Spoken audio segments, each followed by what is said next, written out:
Hola, ¿qué tal? Hoy abordaremos, en relación al COVID y sistema respiratorio, el daño respiratorio secundario al virus. Soy el doctor Miguel Ángel Sánchez Mecat y tengo el placer de dirigirme a ustedes en esta presentación. A finales del 2019 se detectó en Wuhan, en la provincia de Hubei, China, un brote local de neumonía cuya etiología, inicialmente desconocida, se atribuyó al poco tiempo a un nuevo coronavirus del tipo 2, productor del síndrome respiratorio agudo severo o SARS-CoV-2, como lo conocemos actualmente.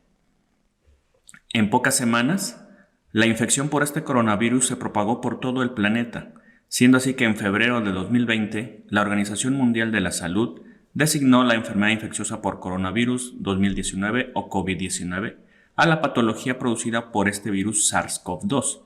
y al mes siguiente declaró pandemia a lo que originalmente era una epidemia en apariencia restringida a las regiones del Lejano Oriente.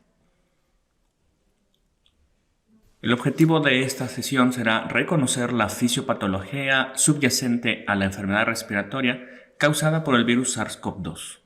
Iniciaremos viendo qué es el coronavirus o cuáles son los coronavirus. Los coronavirus o CoV son virus ARN de cadena positiva, con apariencia de corona cuando se miran bajo un microscopio electrónico. De ahí el término latino coronam para denominar los coronavirus. Esta corona es debida a la presencia de glicoproteínas de punta en la envoltura de los mismos y que dan esta apariencia irradiada. La subfamilia de Orthocoronaviridae, que pertenece a la familia Coronaviridae del orden de virus nidovirales, se clasifica en 4 géneros del COV4: los alfa coronavirus, beta coronavirus, delta coronavirus y gamma coronavirus. El SARS-CoV-2 es un nuevo beta coronavirus que pertenece al mismo subgénero que el coronavirus del síndrome respiratorio agudo severo, el SARS-CoV, previamente ya conocido en un brote epidémico años atrás, y también pertenecientes al mismo subgénero que el coronavirus del síndrome respiratorio de Oriente Medio, el MERS. El SARS-CoV-2, su estructura y filogenéticamente es similar a los dos anteriores y se compone principalmente de 4 proteínas estructurales principales: la proteína S o spike, las glicoproteínas de envoltura o E, la nucleocápside o proteína de la nucleocápside y la proteína de membrana. Estas, junto con otras 16 proteínas no estructurales y 5 a 8 proteínas accesorias. De todas ellas, a la que más se le ha dado relevancia es la glicoproteína de espiga de superficie, que se asemeja o que le da la semejanza de la corona al mirar al virus en el microscopio. Esta glicoproteína se encuentra en la superficie externa del virión y se divide en al menos 2 subunidades, clasificadas como subunidad S1, amino N terminal, y una subunidad S2 o carboxi C terminal. La subunidad S1 terminal facilita la incorporación del virus en la célula del huésped y la subunidad S2 contiene un péptido de fusión. Es así como el SARS-CoV-2 gana la entrada a las células del huésped al unir su proteína y la subunidad S1 del spike a los receptores AC2 que son abundantes en el epitelio respiratorio, asimismo como en las células alveolares tipo 2. Además del epitelio respiratorio, los receptores AC2 o de convertidores de angiotensina 2 también se expresan en otros órganos, como la parte superior del esófago, los enterocitos del íleon, las células del miocardio, las células tubulares proximales del riñón y las células uroteliales de la vejiga. Algo importante es que el SARS-CoV-2, cuando se une al receptor AC2 en la superficie de las células epiteliales alveolares, se introyecta dentro de la célula, tanto alveolar como también de las células inmunológicas, e introduce también el epitelio AC2. El AC2 es relevante ya que este tiene por sí mismo propiedades antiinflamatorias, antifibróticas, que al introducirse en el interior de las células, pues no se manifiesta, y esto es una de las teorías por las cuales se van a producir las complicaciones que veremos en otros videos. A pesar de que conocemos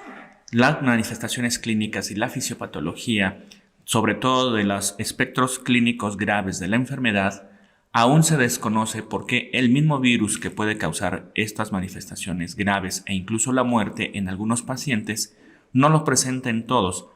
y puede, a pesar de que infecta a un gran número, sin causar en la mayoría de ellos síntomas. La primera respuesta del cuerpo humano a la infección es el reclutamiento y activación de las células Natural Killer o NK, sobre todo en el alveolo pulmonar. Estas células son capaces de matar a las demás células infectadas, sobre todo los neumocitos en donde ya se introdujo inicialmente el virus, y producir el interferón gamma 1. Este interferón gamma 1 tiene efectos antivirales directos. A pesar de que el espectro de las manifestaciones clínicas causada por la infección también nos demuestra que no todos los humanos respondemos de la misma manera al mismo virus o al mismo agente infeccioso. Y es más, la evolución clínica influenciada por la respuesta inmune individual lo que caracteriza la evolución clínica y el desenlace de cada paciente y no necesariamente la patogenicidad del virus. Esta respuesta inmune incluye la producción del interferón gamma con sus efectos antivirales directos y su capacidad también de activar el resto de la respuesta inmune innata. Una vez que ha pasado esta etapa inicial de la infección, que comprende aproximadamente entre 5 a 6 días, el paciente puede ser asintomático o estar en el estado presintomático. Es aquí también donde puede ser de mayor contagiosidad, dado que no se toman ninguna medida de restricción. De ahí pasa a la etapa clínica o de síntomas. Sin embargo, solo el 30 al 50% de los pacientes nunca presentarán síntomas. El restante 50% será el que ya tendrá manifestaciones clínicas que ameriten atención médica. De este 50% de pacientes que sí manifestaron algún síntoma y que desarrollaron la enfermedad, el 80% lo hará a través de un cuadro leve, muy parecido a un cuadro gripal. Solo el 20% de ellos desarrollarán una forma clínica grave, en la que puede ir desde la neumonía viral hasta el espectro crítico de la enfermedad, que sería el síndrome de dificultad respiratoria aguda. Los pacientes sintomáticos, este 50% y este 80% sobre todo de síntomas leves, manifestarán fiebre como respuesta inmune inespecífica a un agente infeccioso, tos inicialmente seca, dado que el virus se alojará e introducirá directamente en las células alveolares, los neumocitos, y no así a las células bronquiales, ya que éstas tienen menos receptores AC2 y por lo tanto no habrá hiperproducción de moco y por lo tanto producción de flema o de expectoración, siendo entonces la tos inicialmente seca por lesión directa del parénquima pulmonar. Esta lesión del parénquima pulmonar sí va a llevar a apoptosis de los mismos neumocitos, más otras células de reclutamiento de la respuesta inmune, las NK, los linfocitos, los macrófagos, y todo esto inundará el espacio alveolar, progresando a dificultad respiratoria. Sin embargo, la mayoría de los pacientes que tienen los síntomas leves desarrollarán algún otro tipo de síntomas donde el virus también se alojó, por ejemplo, el tercio superior del esófago o en el epitelio nasal, también teniendo propiedades neurotrópicas el virus para causar anosmia, disgeusia, solo dolor de garganta, en algunos casos anorexia, náusea, mialgias y diarrea cuando el virus viaja por el tracto digestivo hacia regiones más inferiores.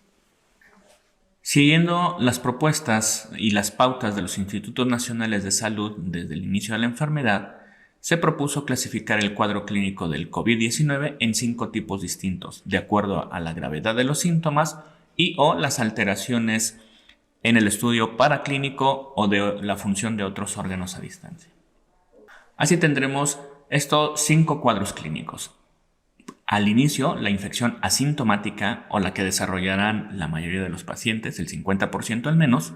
o la fase presintomática, en la cual los pacientes sí son contagiosos, ya que al no tomar ningún tipo de precaución para la transmisión de patógenos aéreos, estarán en contacto con otras personas a las que pueden contagiar. Posterior a la infección, a la interacción del virus ya con el organismo, pueden presentar el cuadro leve. Estas son personas que tendrán algún síntoma ahora caracterizado del COVID como fiebre, la tos seca, el dolor de garganta, malestar general, la cefalea, dolor muscular, anosmia, disgeusia, pero en ningún momento desarrollarán dificultad para respirar ni tampoco alteraciones en las imágenes del tórax. Una parte de estos pacientes, el 20%, son los que desarrollarán la enfermedad moderada. Estos son pacientes que presentaron los síntomas antes descritos, pero que además tendrán o podrán tener alteraciones en el tracto respiratorio inferior y que pueden ser evidenciados a través de una imagen, radiografía de tórax o tomografía, pero que mantendrán en todo momento el nivel de oxigenación por arriba del límite de la normalidad de acuerdo a la altitud en la que vivan. Siempre mantendrán una oxigenación adecuada. Sin embargo, otro porcentaje menor de estos pacientes puede presentar la enfermedad grave. Es decir, tendrán todos los síntomas anteriores y las alteraciones radiográficas, pero en ellos sí ya se evidenciará una disminución de los valores de oxigenación por debajo del límite de la normalidad de acuerdo a la altitud en la que vivan, e incluso se calcularán algunos índices como el de la relación entre la presión parcial de oxígeno arterial y la fracción inspirada de oxígeno, que estará por el límite que también hemos tomado como de la normalidad, que es de 300. Además de otros síntomas de afectación parenquimatosa pulmonar directa, como la taquipnea con frecuencias respiratorias elevadas, pudiendo ser mayores a 30 respiraciones por minuto, lo que casi es el doble de la frecuencia respiratoria normal en un adulto,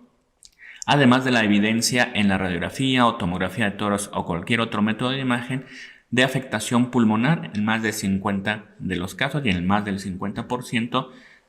del área total pulmonar. Una menor parte de estos pacientes pueden evolucionar a la enfermedad crítica, en la cual ya las manifestaciones son pulmonares y extrapulmonares, con insuficiencia respiratoria aguda, estado de choque o disfunción multiorgánica, incluyendo el síndrome de dificultad respiratoria, que puede ocurrir aproximadamente 10 días después de iniciados los síntomas. Es por ello que los intentos por tener un tratamiento oportuno en los primeros 10 días de síntomas ha sido tan relevante para limitar estos casos graves. Cabe mencionar desde mi perspectiva particular que esto no es un continuo. A pesar de que los Institutos Nacionales de Salud y las pautas actuales indican estas fases o dividen la enfermedad en estas fases,